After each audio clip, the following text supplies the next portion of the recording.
इस वीडियो का टॉपिक है, आपको पता है कि हम किसी भी थ्री फेज मोटर का कनेक्शन करते हैं तो हम दो तरीके से करते हैं। या तो हम उसको स्टार कनेक्शन में जोड़ेंगे या फिर हम उसको डेल्टा कनेक्शन में जोड़ेंगे। तो दोस्तों आज इस वीडियो के अंदर मैं आपको यही डाउट क्लियर करूंगा कि हम उस मोटर का स्टार कनेक्शन कब करते हैं और कब हम उस मोटर का डेल्टा कनेक्शन करते हैं। तो दोस्तों स्टार कनेक्शन और डेल्टा कनेक्शन कैसे किया जाता है, काफ़ी सिंपल। 6 टर्मिनल होते हैं, 1 2 3 4 5 6, ये 6 टर्मिनल है। अगर हम इधर के तीनों पॉइंट को शॉर्ट कर देते हैं, तीनों को यानी एक से जोड़ देते हैं और इधर हम दे देते हैं RYB मतलब 3 फेज दे दिए, तो ये हो जाता है हमारा स्टार कनेक्शन। ठीक है। और एक होता है हमारा डेल्टा कनेक्शन, जिसके अंदर हम क्या करते हैं, इधर जैसे हमने वापस से RY और B दिया। ठीक है, इधर हमने RY भी दिया, पर इधर हम क्या करते हैं, इधर भी हम फेज देते हैं। इधर हम फेज कैसे देते हैं, इधर हम क्या ऐसे पत्ती लगा देते हैं, इसमें ऐसे पत्ती लगा देते हैं। तो ऐसे पत्ती लगाने से क्या होता है दोस्तों, वो भी आपको समझ में आना चाहिए। तो इससे क्या होता है दोस्तों, हमारी हर वाइंडिंग के अंदर दो दो फेज जाता है।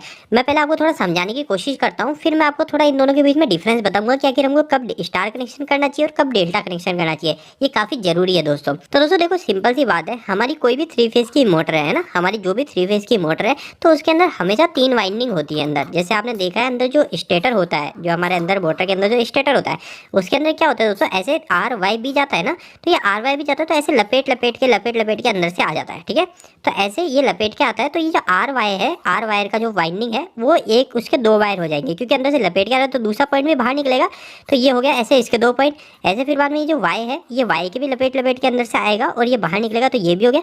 तो ऐसे क्या हर फेज के लिए 3 वाइंडिंग होती है, 1 वाइंडिंग, 2 वाइंडिंग और ये हो गई हमारी तीसरी वाइंडिंग। ठीक है, 1 2 और 3। तो हर वाइंडिंग के अंदर 2 पॉइंट होता है। आपको पता है वाइंडिंग जो है, एक सिरा स्टार्टिंग का होगा और एक सिरा एंड का, 2 पॉइंट हो जाएंगे, 1 पॉइंट और 2 पॉइंट। तो दोस्तों ऐसा ही होता है। अब जैसे इसका नाम हो जाएगा UVW, ऐसा जरूरी नहीं है अभी आपको UVW समझना, सिंपल सी बात है दोस्तों। अगर हम कभी स्टार कनेक्शन करते हैं, ठीक है, अभी हम कभी स्टार कनेक्शन करते हैं, तो हम क्या करते हैं, इधर के जो तीनों पॉइंट है, ये तीनों पॉइंट हर वाइंडिंग का तीनों पॉइंट को इधर शॉर्ट कर देते हैं, जैसे हमने इधर शॉर्ट करा, और हम इधर दे देते हैं RYB। ठीक है, ऐसा करते हैं। पर जबकि हम जब डेल्टा कनेक्शन करते हैं ना, तब डेल्टा कनेक्शन के अंदर हम जैसे ही हमारी वापस से 3 वाइंडिंग बना देता हूँ, ये आपको पता चल गई वाइंडिंग कैसे होती है हमारे अंदर। तो 3 वाइंडिंग हो गई। अब हम क्या करते हैं डेल्टा में, हम इधर शॉर्ट नहीं करते। अब आपको पता है हम पत्ती किधर लगाते हैं, ऐसे लगाते हैं। तो ये पत्ती का मतलब क्या है, ये मैं आपको समझाता हूँ। तो दोस्तों देखो, जैसे ही हमारी जो कनेक्शन प्लेट होती है ना, इसके अंदर जो हमारे, मैंने आपको जैसे बताया ये वाइंडिंग, तो ये वाइंडिंग जो स्टार्ट होती है, ये वाला सिरा यहाँ पे आ जाता है, और ये जो आगे का सिरा होता है ना, ये हमको अधिकतर हमारे टर्मिनल होता है वो इधर आता है। ये भी मैं आपको समझाऊँ क्या होता है। ठीक है, इसके बाद में ये जो सिरा होता है, ये सिरा हमारा इधर आता है, और ये वाला जो सिरा है, ये हमारा इधर आ जाता है।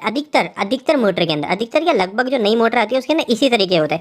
और ये जो सिरा इधर होता है, ये इधर आता है, और ये जो सिरा होता है, ये इधर आ जाता है। अब दोस्तों इसको समझ लीजिए, क्या मैंने बताया अभी आपको।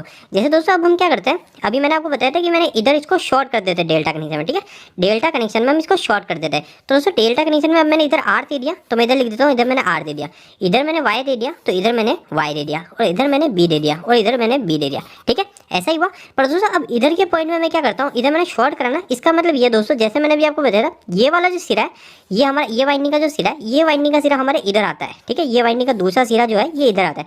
तो अब इस वाइंडिंग के अंदर मेरा इधर R फेस मिल जाता है। ठीक है, इस वाइंडिंग के अंदर ये सिरा, ये जो वाइंडिंग है जिसके अंदर मैंने R फेस दिया इस वाले में, तो इसका जो दूसरा सिरा है, ये मेरा इधर रहता है। तो इसके अंदर मैं दे देता हूँ Y फेस। ये Y फेस चले गया, क्योंकि मैंने इधर शॉर्ट कर दिया, तो इधर Y फेस चले जाता है, और इधर Y वाले में चले जाता है B फेस। तो दोस्तों सिंपल सी बात है, आपको इतना सोचने की जरूरत नहीं, आपको सिर्फ इतना क्लियर रखना है कि हम जब डेल्टा कनेक्शन करते हैं ना, तो हम हमारी हर वाइंडिंग के अंदर, हर एक वाइंडिंग के अंदर 2 फेज जा रहे होते हैं। जैसे आपको दिख गया, ये एक पहली वाइंडिंग है, इसके अंदर R भी गया और Y भी गया, इसके अंदर Y भी गया, B भी गया, मतलब हर वाइंडिंग के अंदर जाते हैं हमारे 440 वोल्टेज। ठीक है, ये गए हर वाइंडिंग के अंदर 440। पर जो हमारा जो स्टार कनेक्शन होता है, इस स्टार कनेक्शन के अंदर हर वाइंडिंग के अंदर ओनली फॉर 220 वोल्टेज ही जाता है। अब दोस्तों एक चीज ध्यान रखिएगा, मैं आपको थोड़ा बता देता हूँ कि इसमें न्यूट्रल क्या होता है। स्टार कनेक्शन में हमको न्यूट्रल मिलता है। तो दोस्तों ये जो पॉइंट होता है, ये हमारा न्यूट्रल पॉइंट होता है। कभी आप जैसे कनेक्शन करने के बाद इधर हाथ भी लगाएंगे ना, तो आपको इधर हाथ लगाओगे तो आपको करंट नहीं आएगा। आप टेस्ट लगा के देखिएगा, आपको यहाँ पे कभी करंट नहीं आता है। फिर दोस्तों आप प्रैक्टिकल करें तो ध्यान रखिएगा, मैं आपको सिर्फ नॉर्मल बता रहा हूँ, आपको करने की नहीं बोल रहा हूँ। पर ये हमारा स्टार पॉइंट होता है, हमारे इस पॉइंट पे हमको करंट नहीं लगता है, ये हमारा स्टार कनेक्शन होता है। और ट्रांसफॉर्मर में भी हमको ऐसे ही न्यूट्रल मिलता है। तो दोस्तों इस चीज को छोड़ते हैं, अभी हम पॉइंट पे आते हैं कि स्टार और डेल्टा में क्या अंतर है। तो दोस्तों इस पॉइंट को बताने से पहले मैं आपके लिए एक बहुत महत्वपूर्ण सूचना बताने जा रहा हूँ, जो आपके लिए काफी हेल्पफुल होने वाली है, कि हमने एक वेबसाइट स्टार्ट करी जिसका नाम है www.engineeringdos.com। दोस्तों इस वेबसाइट पे आपको काफी अच्छे हिंदी में इलेक्ट्रिकल और मैकेनिकल से जुड़े आर्टिकल मिलेंगे, जो सारे आसान भाषा में होंगे, सारे हिंदी में होंगे। तो दोस्तों आप हमारी वेबसाइट से जुड़िए, यहाँ पे आपको परिभाषा या डेफिनेशन जो किताबों में लिखी होती है वैसे नहीं मिलेगी। यहाँ पे आपको बिल्कुल अपनी जो रेगुलर लैंग्वेज होती है उस लैंग्वेज में सारे टॉपिक मिलेंगे, और आपको हर यानी एक 8वीं कक्षा का बच्चा भी जाके वहाँ पे पढ़ेगा तो आपको अच्छे से समझ में आ जाएगा। तो दोस्तों एक बार हमारी वेबसाइट पर जरूर जुड़िए और आपको वेबसाइट कैसी लगी प्लीज़ हमें कमेंट बॉक्स में कमेंट करके वहाँ पे बताइएगा। वेबसाइट का नाम है www.engineeringdost.com। इसका लिंक आपको इसी वीडियो के डिस्क्रिप्शन बॉक्स में मिल जाएगा। तो दोस्तों बाद में आप इस वेबसाइट से जरूर जुड़िएगा। तो दोस्तों जैसा मैंने अभी आपको बताया कि स्टार डेल्टा आप क्लियर हो गए, कैसे कनेक्शन होता है, रियलिटी में क्या जाता है हमारी वाइंडिंग के अंदर। डेल्टा में हमारे 2 फेज जाते हैं हर वाइंडिंग में और जबकि स्टार में हर वाइंडिंग के अंदर एक ही फेज जाता है। तो दोस्तों अब हमको स्टार और डेल्टा कनेक्शन कब कब करना है। तो दोस्तों सिंपल सी बात है, अगर मेरी वाइंडिंग के अंदर हर वाइंडिंग के अंदर मेरे अगर 2 फेज जा रहे हैं, ठीक है, हर वाइंडिंग के अंदर 2 फेज जा रहे हैं, तो वो जो मेरी वाइंडिंग है उस वाइंडिंग से जो मैग्नेटिक फील्ड बनेगी, मैग्नेटिक फील्ड का मतलब ये होता है दोस्तों जो हमारा स्टेटर होता है, ठीक है, इस स्टेटर में इधर वाइंडिंग होती है ना, तो इसके इधर आजू बाजू जो होता है ना इधर मैग्नेट बनता है, उस मैग्नेट के कारण ही हमारा रोटर घूमता है, ठीक है। तो दोस्तों जब हमारे 440 वोल्टेज हर वाइंडिंग के अंदर जाएंगे यानी हर वाइंडिंग के अंदर डबल फेज जाएंगे तो हमारा जो मैग्नेट बनेगा ना वो मैग्नेट भी ज्यादा बनेगा, ठीक है, सिंपल सी बात है। अब दोस्तों देखो अगर स्टार्टिंग में अगर हमारा मैग्नेट ज्यादा बनेगा और अगर हम उस पर लोड कम कनेक्ट कराएंगे रोटर की मदद से, हम जो उस पर लोड कनेक्ट कराते हैं, जो हमारे जैसे कोई मशीन कनेक्ट करा दी या फिर हमने कोई चक्की कनेक्ट करा दी, हमने कोई पंप कनेक्ट करा दिया, अगर उस पर लोड ही नहीं है और हमारा जो मैग्नेटिक फील्ड है वो हाई बन रही है तो वो क्या होता है दोस्तों, उस समय हमारी जो मोटर की जो एफिशिएंसी होती है वो एफिशिएंसी कम हो जाती है। ये एफिशिएंसी क्या होता है दोस्तों, इसके ऊपर मैंने ऑलरेडी वीडियो बना रखा है, ये काफी जरूरी टॉपिक है हमारे लिए। एफिशिएंसी क्या होता है, कैसे निकालता है, इसके ऊपर मैंने वीडियो बना रखा है, वो आपको इसी वीडियो के एंड स्क्रीन में मिल जाएगा, वहां से देख लेना। तो दोस्तों ये जो एफिशिएंसी होती है ये एफिशिएंसी गिर जाती है। तो दोस्तों कभी भी अगर हमारी मोटर अगर हमने डेल्टा कनेक्ट करा रखी है, ठीक है, डेल्टा कनेक्ट किसी मोटर को कनेक्ट करा रखा है, जैसे मैं एग्जांपल बताऊं, जैसे मैंने कोई 5 किलोवाट की मोटर है, ठीक है, 5 एग्जांपल से आप बिल्कुल अच्छे समझ जाओगे। जैसे मेरी कोई 5 किलोवाट की मोटर है, अगर मैंने इसको डेल्टा में कनेक्शन करा रखा है तो मेरी जो मोटर है, अगर ये मेरी मोटर 50 से 70% लोड के बीच में चल रही है तो ही इसका डेल्टा कनेक्शन सही है और ये मोटर अच्छी एफिशिएंसी पे चलेगी। पर अगर यही मेरी मोटर जो 5 किलोवाट की है, ये मेरी मोटर पे अगर लोड ही नहीं है, 20-25% ही इसका लोड है, तो ये जो मेरी मोटर है इसकी एफिशिएंसी बहुत ज़्यादा डाउन हो जाएगी और एफिशिएंसी अगर कम होगी तो इस मेरी मोटर की लाइफ भी कम हो जाएगी। तो दोस्तों मेरे को लोड कैसे पता चलेगा, लोड अगर पूरा है या नहीं वो कैसे पता चलेगा। तो दोस्तों देखो लोड के लिए सिंपल सा बात है, मेरी इस मोटर का मैं एम्पीयर निकाल लूंगा।